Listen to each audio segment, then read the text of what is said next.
Alright, so I thought I'd upload a quick video for you showing you how I had mine set up. I'm going to walk you through the whole process. This is going to be my master radio right here. And this one over here is going to be the slave. This is going to be the one we teach with. You have just a normal audio jack, like this one right here. Both ends the same way. Battery in our test. That's our model we're going to test with over there. So, just to kind of go in and show you. I'm doing this with one hand. Hold on.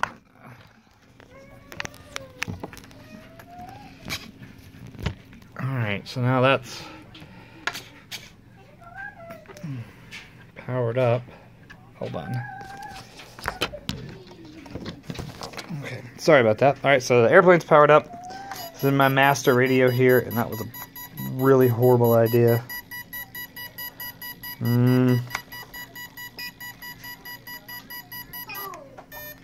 There it goes. Sorry about that. So anyway, as you can see here, that's the master radio.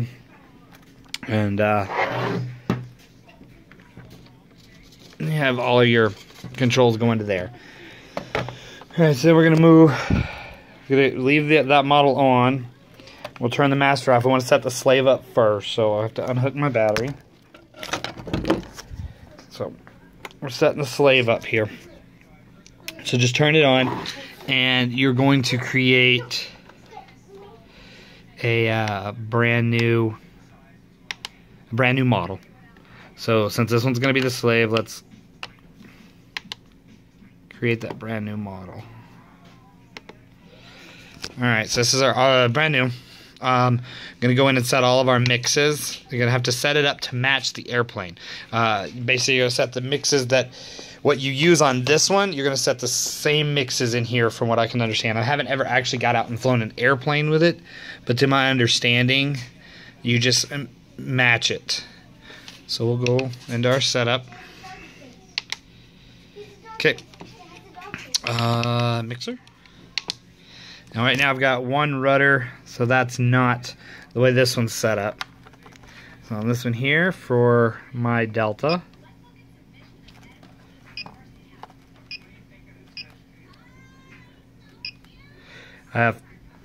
Granted, I'm not going to go through the whole process setting all this up, but it's throttle. Yeah, we'll just do it that way. So, edit. Change that one to throttle. On my other airplanes that I have, I'll just set it up in the same order that I would do those. And go to here. Change this one to aileron.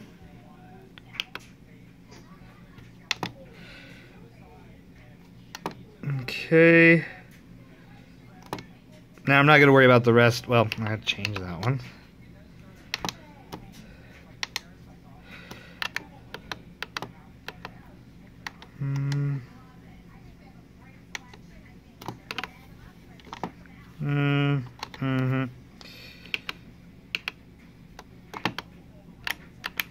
Yeah, alright.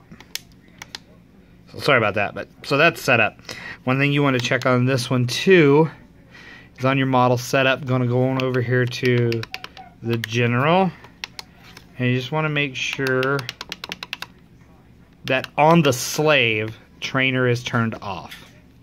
On the slave, trainer has to be turned off, because I was having trouble getting it to work earlier with that. All right, we can exit out, and we can go in and just power this one off for now. We're going to go back to this one over here. So we're powered on, and we're at this screen. So we're going to go into this menu, and you want to go into your general, just like we did on the other one there. And you want to make sure that slave is turned, or trainer is turned on here. So now I have trainer turned on. All right, we're going to exit that. Now we got to go into the main trainer menu, which is right there. And now this one here, the way you're going to set this up is kind of like what I've got here. You go down each one of these modes, and you want the colon and the equals.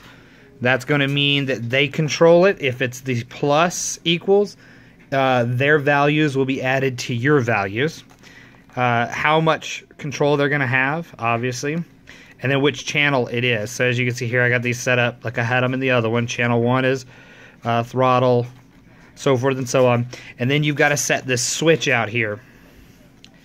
The camera keeps fading out a bit. You got to set the switch to trainer switch. Now you could have each one of these set to a different switch. So like in an event with a quad, I could have one switch that would give them throttle control, and then the trainer switch could allow them to fly around, where I would just release it. But however you want to do it, I have it set this way.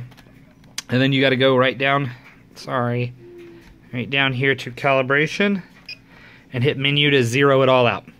Alright, now with this one on, alright, we're going to go in and plug our JR cable in the back here. On this one it goes up top, right there.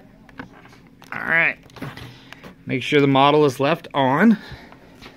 And then on the slave model setup, you want to plug it in too. Hold on. Alright, so that's plugged in too, and this model should come on all by itself. I'll tilt these back again so that you can see it. Oh, it switches on. Okay, so now we got it on our Model 2, and then this one over here, we've got it on the model that we want to fly. So as you can see at the bottom, you've got your calibration stuff that you told me that you, there we go, almost zero it out. But yeah, now everything is moving. I'm moving this stick over here, and you got everything moving. Alright, so now I should be able to exit this. And now we should be good to go. So we're going to plug it up to power. Hold on. Alright, so there you go. And I've